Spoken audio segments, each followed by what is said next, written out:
अरे ये क्या कर रहे हैं आप? जवान लड़के पर सबके सामने हाथ उठा रहे हैं। फ्री में खा खा के चर्बी चढ़ गई तुम्हारे लाडले को। 2 दिन में इसकी शादी है, बराती सब ट्रेन में है, लड़की वाले जम्मू में इंतजार कर रहे हैं और तुम्हारे साहबजादे कहते हैं इनको शादी नहीं करनी। एक शरीफ दूल्हे की तरह चुपचाप अंदर जाओ, जाकर बैठ जाओ, वरना। अब बस भी कीजिए। देख बेटा, हम तेरे दुश्मन थोड़े ही हैं। लड़की बिल्कुल गाय की तरह है, सीधी और गुणी। तुझे पता है ना, तेरे पिताजी ने तेरी MBA की पढ़ाई पर कितना पैसा खर्चा किया है। अब शादी तो उनकी मर्जी की ही बनती है।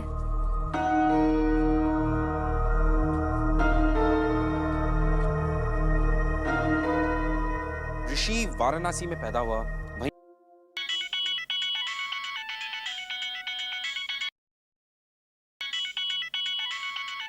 अरे वाह, बहू का फोन है।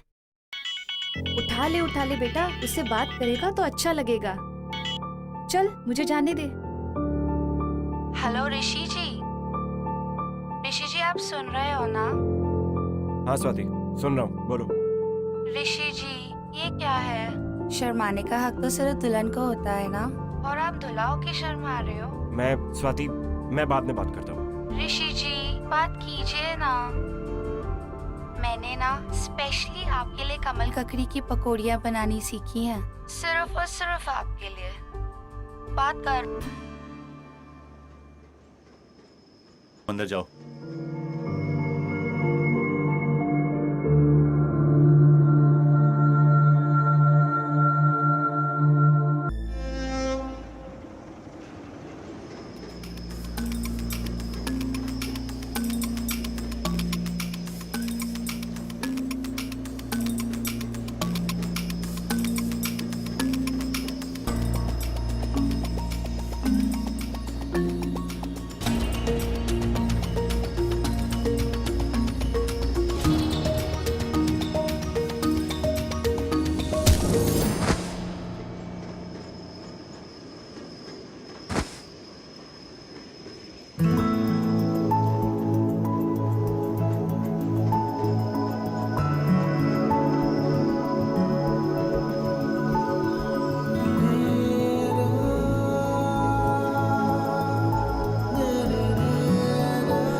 I'm sorry. आपको लगी तो नहीं ना? No, it's okay, no problem. आप उतरने वाले थे। कम मैं आपकी हेल्प करती हूँ। उतर जाओ, उतर जाओ। अरे who are you? Are you mad? Train कितनी फास्ट है, मैं उतरूंगा तो मैं मर जाऊंगा। अरे फास्ट नहीं है, बहुत स्लो है। मैं तो आराम से उतर जाती हूँ यहाँ से। उतर जाओ। अरे नहीं, बातों से इतनी ओवर कॉन्फिडेंट लग रही हो जैसे कोई डेली पैसेंजर हो। और तुम्हें देख के लग नहीं रहा कि तुम ट्रेन में ट्रैवल करने वालों में से हो। तुम मेरे कॉन्फिडेंस को फेक कह रहे हो। इसके पहले कभी आज तक ट्रेन में ट्रैवल किया है? किया है। और लास्ट टाइम जब ट्रेन में ट्रैवल किया था ना, ट्रेन का एक्सीडेंट हो गया था। कॉन्फिडेंस। चलो। What? Nice meeting you. Bye.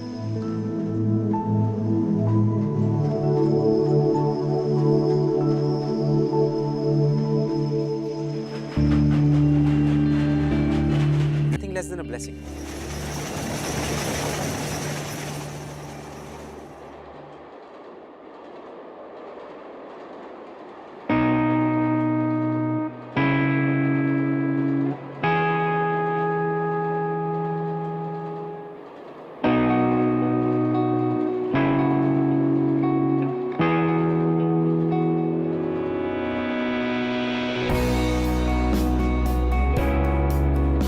अरे ले बेटा।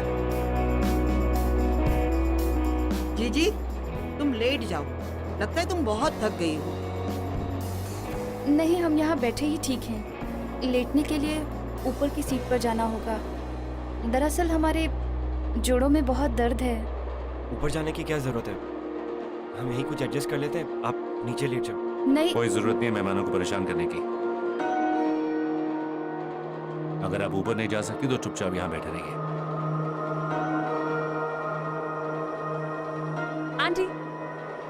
आंटी आप एक काम करिए, आप मेरी सीट पे आ जाइए। मुझे कोई प्रॉब्लम नहीं ऊपर जाने में। आइए। हमें किसी अजनबी से कोई मदद नहीं चाहिए। ओह, हेलो अंकल, मेरा नाम मिली है। नमस्ते नमस्ते नमस्ते नमस्ते। अब हम अजनबी नहीं है। आंटी आ जाइए। चुपचाप यहीं बैठे रहिए। अरे आप ऐसे कैसे कह सकते हैं आंटी को? उनकी मर्जी, वो जहाँ चाहे वहाँ बैठ सकती है। आप जबरदस्ती कैसे कर सकते हैं उनके साथ? तुम शांत हो जाओ बेटा। अब हम यहाँ अपनी मर्जी से ही बैठे हैं। एंड यू नो व्हाट, ये आपका जो नजाकत भरा रूप है ना, सीधा साधा अंकल की हर बात मानने वाला, इसी की वजह से वो आपका फायदा उठाते हैं। आप मुझे एक बात बताइए, करवा चौथ वाले दिन अगर अंकल आपको बोलेंगे आज मून नहीं है, आज सन मून है, तो आप सन को देख के करवा चौथ का फास्ट तोड़ देंगी? नहीं ना? नहीं। सेल्फ रिस्पेक्ट की भी तो कोई बात होती है ना aunty. This is not fair, ये बहुत गलत है। अगर आपको यहाँ पे आके बैठना है, आप बैठ सकती है। आप अंकल को क्यों पूछ रही है? आइए आइए।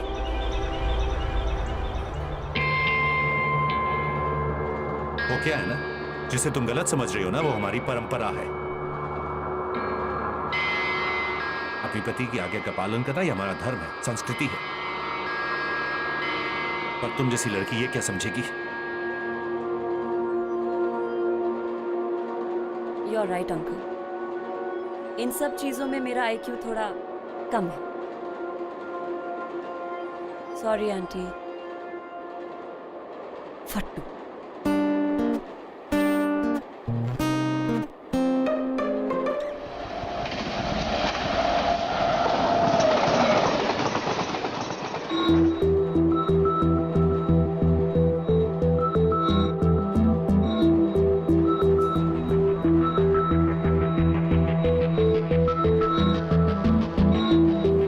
जीजा जी, आप तो कह रहे हैं वेडिंग में जा रहे हैं। तो ऋषि की वेडिंग पे तो जा रहे हैं हम। हमें तो लग रहा है हम वॉर पे जा रहे हैं। अभी भी अगर नाच गाना नहीं हुआ या ढोलक शोलक नहीं बजे ना, तो हम अपने मुंह पर पट्टी चिपका के बैठ जाएंगे। शीला, ज्योति, बेटा उठ जा। शीला आंटी को बैठने दे, यहाँ बैठो। ज्योति, तुम ढोलक लेकर आओ, यहाँ आ जाओ। कुछ नाच गाना होना चाहिए, शादी ब्याह में जा रहे हैं। वो लड़का के बैठा हुआ है। आंटी, आंटी मेरे पास एक आइडिया है। मेरे पास ना स्पीकर्स भी हैं और मेरे फोन पे माइंड ब्लोइंग म्यूजिक है। मैं अपने स्पीकर्स लगाऊंगी, पर एक चीज करनी पड़ेगी आप सबको। आप सबको डांस करना पड़ेगा, ओके? ये हाँ। चलो लेट।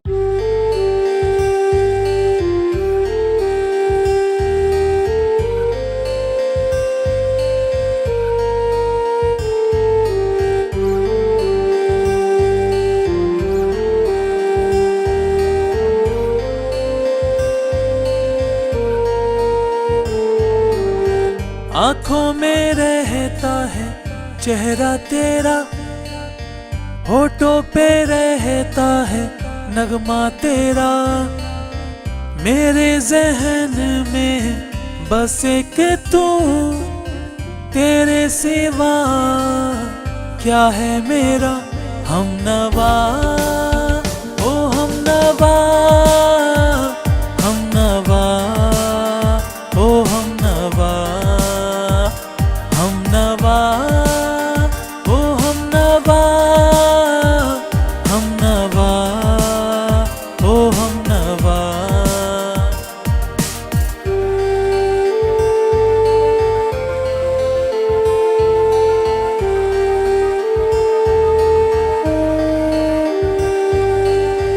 तुझे है माना अपना खुदा, हर खुशी की तू वजह। गर जो हुई तू मुझ Oops, ouch.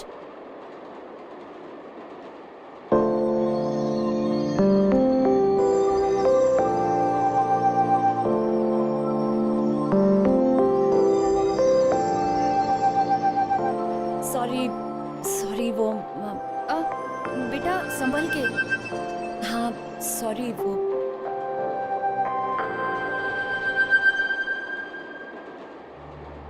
पता नहीं कैसी परवरिश मिलती है आजकल की लड़कियों को। ना कपड़े पहनने का ढंग, ना बात करने का ढंग। क्या परिवार बसाएंगी और क्या बच्चे पालेंगी?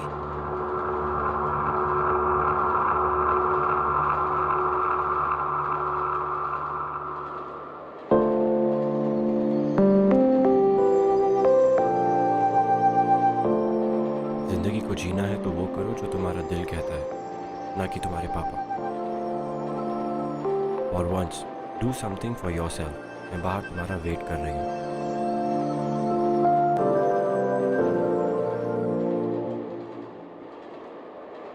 आप लेंगी?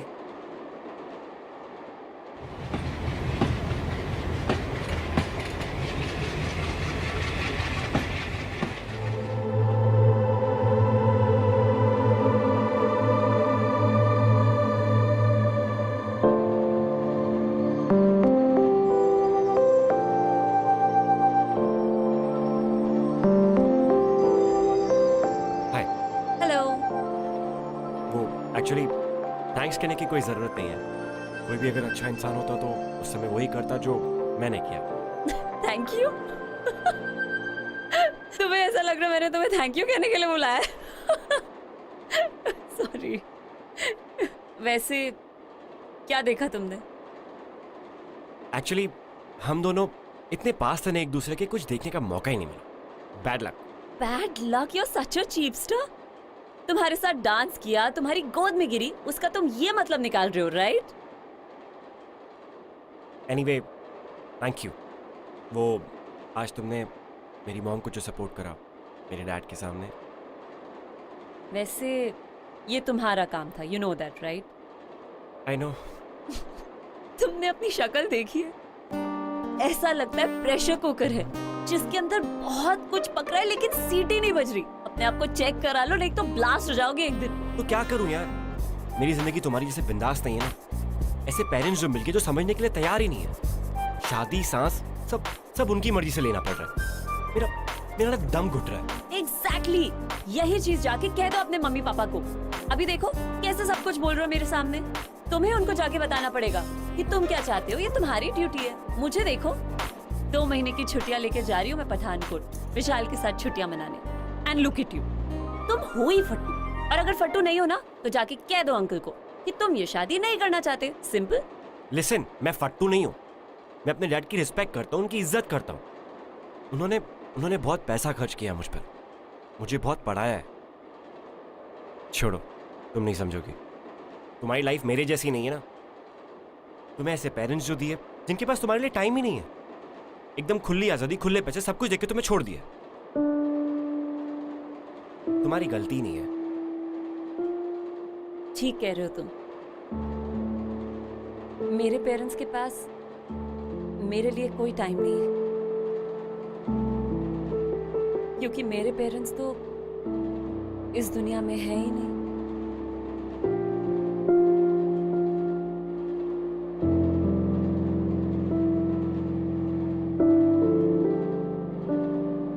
पाँच साल पहले वाराणसी के पास एक ट्रेन का एक्सीडेंट हुआ था। उसमें मेरे पेरेंट्स की डेथ हो गई। और हाँ, तुमने खुले पैसे की बात भी बिल्कुल सही की।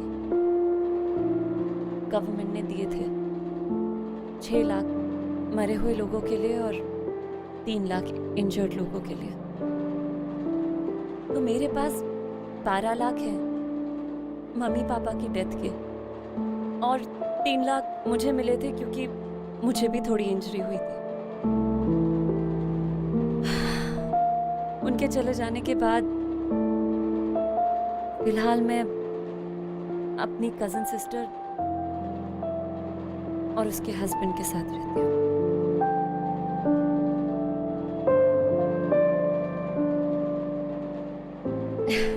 Never mind. Listen, अब जो मैंने तुम्हें बता दिया कि मैं रिच हूँ, मेरे पीछे मत पड़ जाना, ओके? See you.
फोन।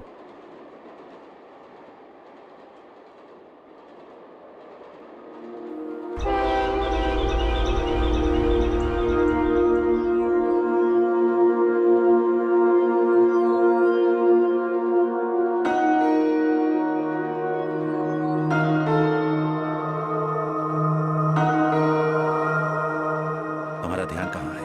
मेहमानों को कौन संभालेगा? पापा बस मैं सबको पानी पिलाने जा देखो उस मुंहफट लड़की से जितना दूर रहो ना उतना ही अच्छा है। ऋषि, तुम जानते हो मेरा बिजनेस अच्छा नहीं चल रहा है और तुम्हारे ससुराल वाले से जो मुझे 10 लाख मिलेंगे मुझे उसकी कितनी जरूरत है तुम जानते हो, है ना?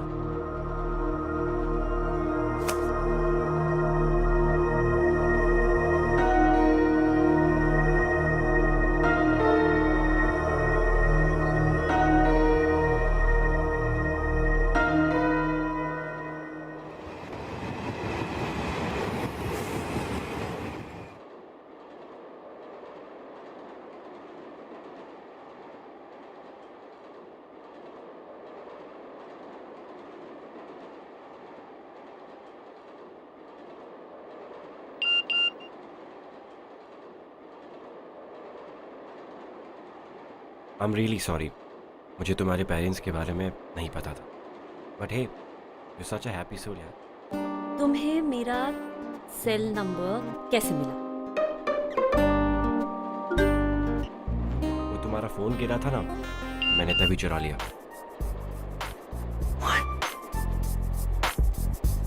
वाह वाह, आई एम इम्प्रेस। डेयरिंग का कीड़ा है तो सही तुम्हारे अंदर, बस अब बाहर आना बाकी है।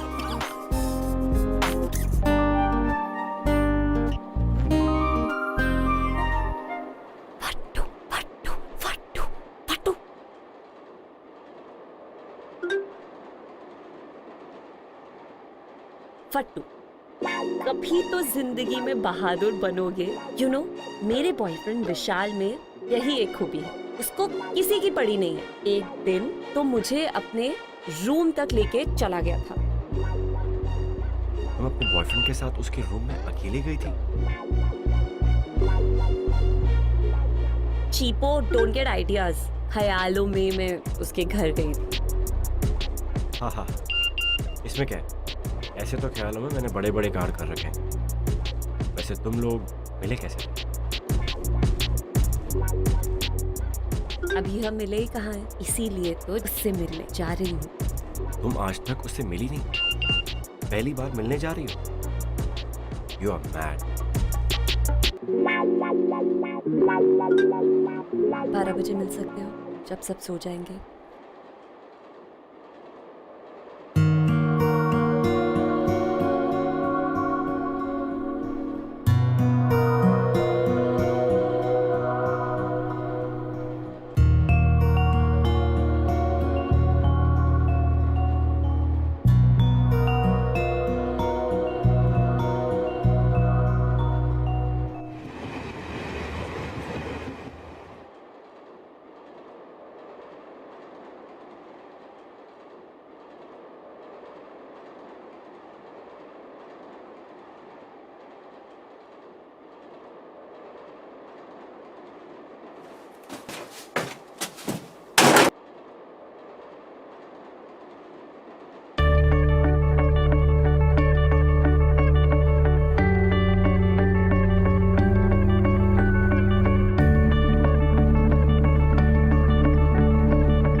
ये है मेरा सच ऋषि। इसीलिए मैं आज तक किसी लड़के के कमरे में नहीं गई और शायद कहीं ना कहीं मैं भी एक फट्टू हूँ। ट्रेन एक्सीडेंट की इंजरी पे ये दाग मुझे मिला था। ये दाग शायद जिंदगी भर मेरे साथ रहेगा। ऋषि, ये जो दाग है ना, ये मेरी बॉडी पर नहीं, मेरी आत्मा पर लगा है।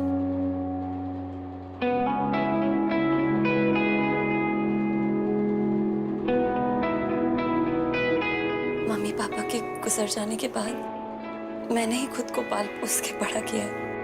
कभी कभी खुद ही पापा की तरह डांट देती थी अपने आप को, या मम्मी की तरह पैम्पर करती थी। दुनिया ने ना हमेशा मुझे यूजलेस समझा, या मुझे हैंडीकैप समझ के हमेशा ऐसा सोचा कि मैं जिंदगी की रेस में आगे बढ़ ही नहीं सकती, कुछ नहीं कर सकती। पिछले 1 साल से रेंटेड अपार्टमेंट में अकेले रह रही हूँ। एक्सीडेंट के बाद मैं अपनी कजिन के साथ रहती थी। जिस दिन गवर्नमेंट ने कॉम्पेंसेशन भेजा ना, उस दिन मेरे जीजा जी बिल्कुल बदल गए। उनकी नजर सिर्फ और सिर्फ मेरे पैसों पर थी, जो वो अपने इलेक्शन कैंपेन के लिए यूज करना चाहते थे। इसीलिए मैंने घर छोड़ दिया। तब से भाग रही हूँ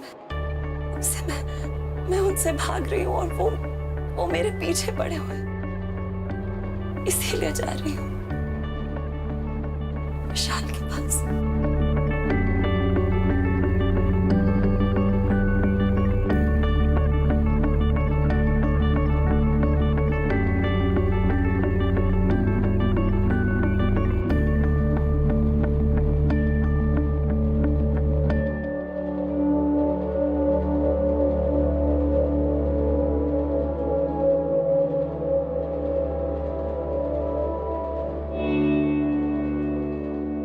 एक बात पूछूं? पूछो। जिस दाग को तुम पूरी दुनिया से छुपाते आ रही हो, आज वही दाग एक अजनबी, मुझे कैसे दिखा दिया? पता नहीं, शायद कुछ सवालों के जवाब नहीं होते। एनीवे, मुझे जवाब मिल गया। एक बात बताऊं? कहो। वैसे तुम इस दाग के साथ और भी और दिखती हो।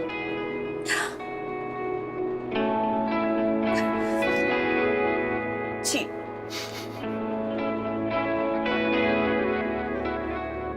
अब और क्या कहूं तुम्हें? एक तरफ तुम इतनी मैच्योर्ड हो, इतनी सेंसिबल हो, लेकिन उसके बावजूद भी तुम अपने बॉयफ्रेंड विशाल, मतलब एक अजनबी से मिलने जा रही हो, उसके साथ रहने जा रही हो, जो तुम्हारा सिर्फ एक ऑनलाइन फ्रेंड है। तुम उसको जानती तक नहीं हो। व्हाई? तो मैं क्या करूं? पता है क्या? सबसे पहले तो अपना ये रोना बंद करो, वरना ना मैं तुम्हें नाम दे दूंगा, रोंदूमल।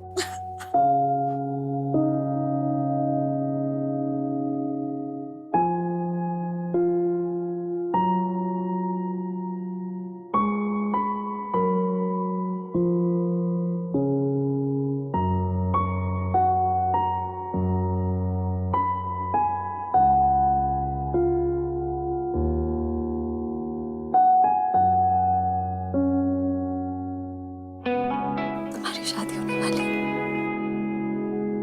अपनी बीवी के लिए कुछ बचा के रखो।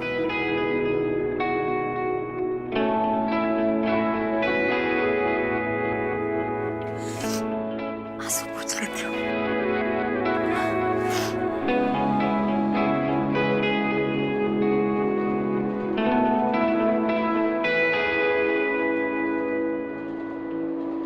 कैसी हैं आप साली साहिबा?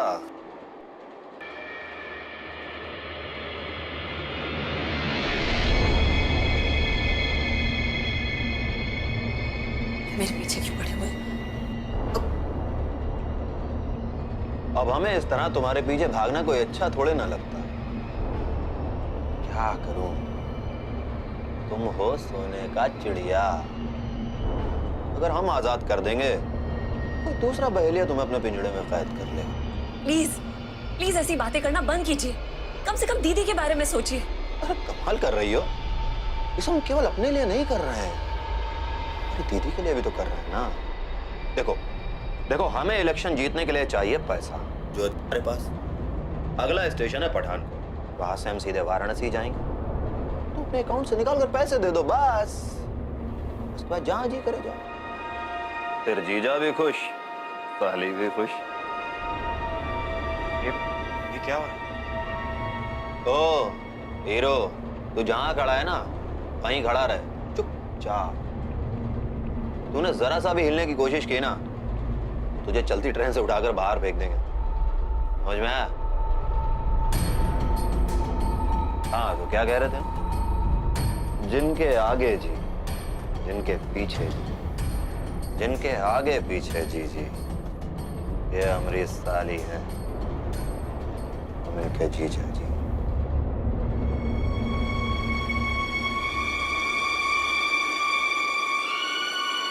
छोड़िए मेरा हाथ, आओ। छोड़िए, साहबजादी घर पे बिना छोड़िए बताए मुझे, चली आई। छोड़िए मुझे, आप मेरे साथ जबरदस्ती। चुपचाप चलो, जब से ट्रेन चली तब से ढूंढ रहा हूँ तुम्हें। छोड़िए छोड़िए। छोड़िए, सामान पैक करो अपना। समझ में आया? आप मेरे साथ जबरदस्ती नहीं कर सकते। बिल्कुल चुप, कुछ सुनना नहीं चाहते हैं। क्या किया है सरप्री लड़की ने? अब क्या बताएं भाई साहब, आजकल का लड़के अपने हिसाब से ही सारा काम करते हैं। घर से भाग के आई हैं। मुझे तो पहली नजर में ही लगा था कि कुछ गड़बड़ है। ना कपड़े पहनने का ढंग, ना बात करने की तमीज। भाई साहब एक बात बताऊं, लड़कियों को इतनी ढील नहीं देनी चाहिए। बिल्कुल ठीक कह रहे हैं आप, थोड़ा लगाम तो कसना पड़ेगा इनका। भाई साहब ये बनारस की लड़कियां तो बड़ी तमीजदार होती हैं। ऐसी बेशरम लड़की मैंने पहली बार देखी है जिंदगी में। अंकल आप ऐसा क्यों बोल रहे हैं? बिल्कुल चुप, चुपचाप बिल्कुल तमीज से पेश आओ, वरना हम बदतमीजी पे उतर आऊंगा।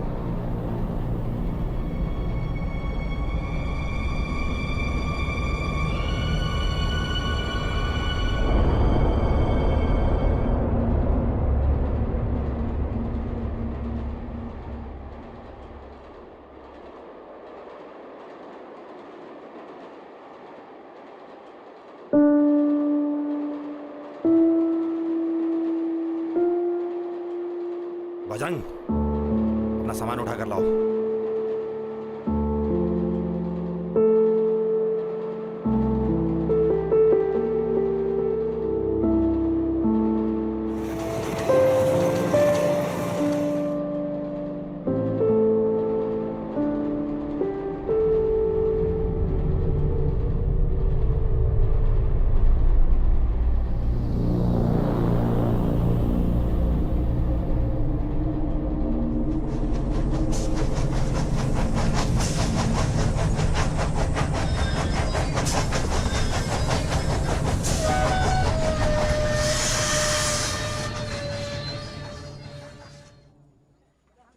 छोड़िए मुझे, मैं आपके साथ नहीं जाऊंगी।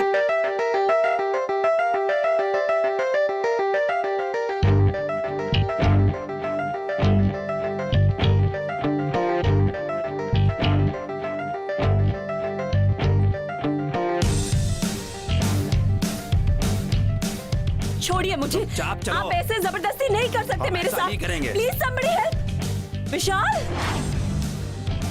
मिली? विशाल, छोड़िए। आप विशाल को क्यों मार रहे हैं? विशाल ने आपका क्या बिगाड़ा है?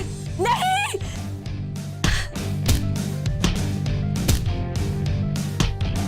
छोड़िए मुझे, मुझे विशाल के पास जाना है। somebody help, please somebody।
तुम्हारे ससुराल वाले से जो मुझे 10 लाख मिलेंगे, मुझे उसकी कितनी जरूरत है तुम जानते हो।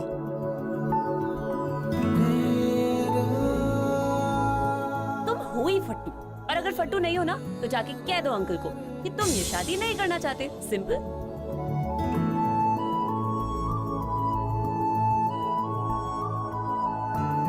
फट्टू फट्टू फट्टू।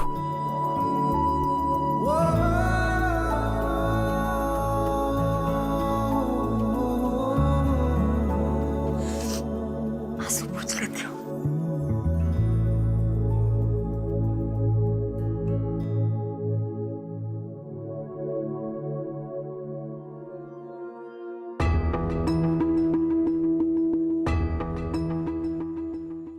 हाय हाय, हाँ हाँ हाँ। देखो कुछ गड़बड़ मत करना, तुम्हारे ऊपर बहुत खर्चा किया मैंने, सब वसूलने का वक्त आ गया, समझे तुम? नमस्कार नमस्कार नमस्ते। नमस्कार। नमस्ते। अरे नहीं नहीं, ये सब की क्या जरूरत है?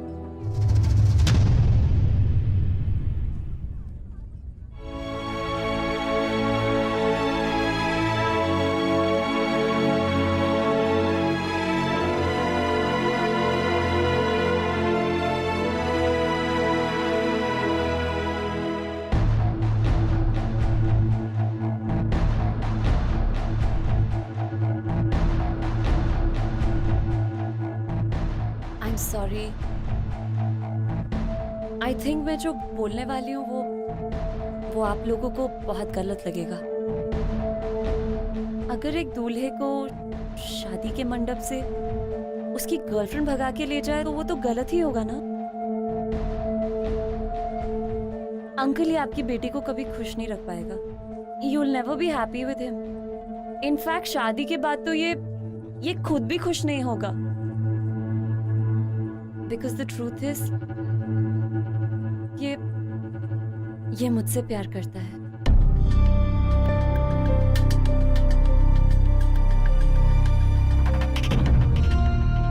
Sorry। चलिए। देखिए बिल्कुल सर, प्लीज।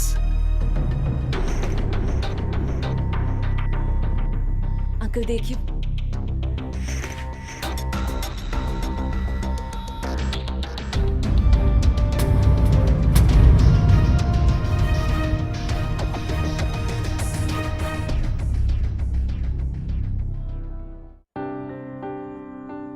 बस पापा बस, बहुत हो गया।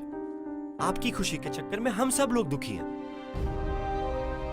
आपको दिखाई नहीं देता क्या पापा? आपने हमेशा जैसा चाहा, जो चाहा मैंने किया, क्योंकि मैं उसमें खुश था। मैं वो सब करना चाहता था। नहीं पापा, इसलिए किया क्योंकि आप चाहते थे। मम्मी ने भी चुपचाप वही किया जैसा जैसा आप चाहते थे, लेकिं आपने उनकी इतनी सी भी परवाह नहीं की। कहीं पे भी किसी के भी सामने उनकी बेइज्जती की। अब और क्या चाहते हैं पापा? हम क्या जान दे दे, अपनी मर जाए? बस यही तो बाकी है ना। बेटा चुप हो जा। आज मैंने फैसला कर लिया कि मैं एमएनसी में काम करूंगा और उसी से शादी करूंगा जिससे मैं प्यार करता हूं। मैं पापा को उनके बिजनेस के लिए खुद को बेचने नहीं दूंगा। ये मेरा फैसला है। अंकल ये आपके बेटे की खुशियों का सवाल है, उसकी जिंदगी का सवाल है। आपको अपने बिजनेस के लिए पैसे चाहिए ना अंकल, आप मुझसे ले लीजिए, मेरे पास है पैसे। मैं अभी आपको चेक साइन करके दे देती हूँ अंकल, प्लीज। इसकी लाइफ के साथ कॉम्प्रोमाइज मत कीजिए।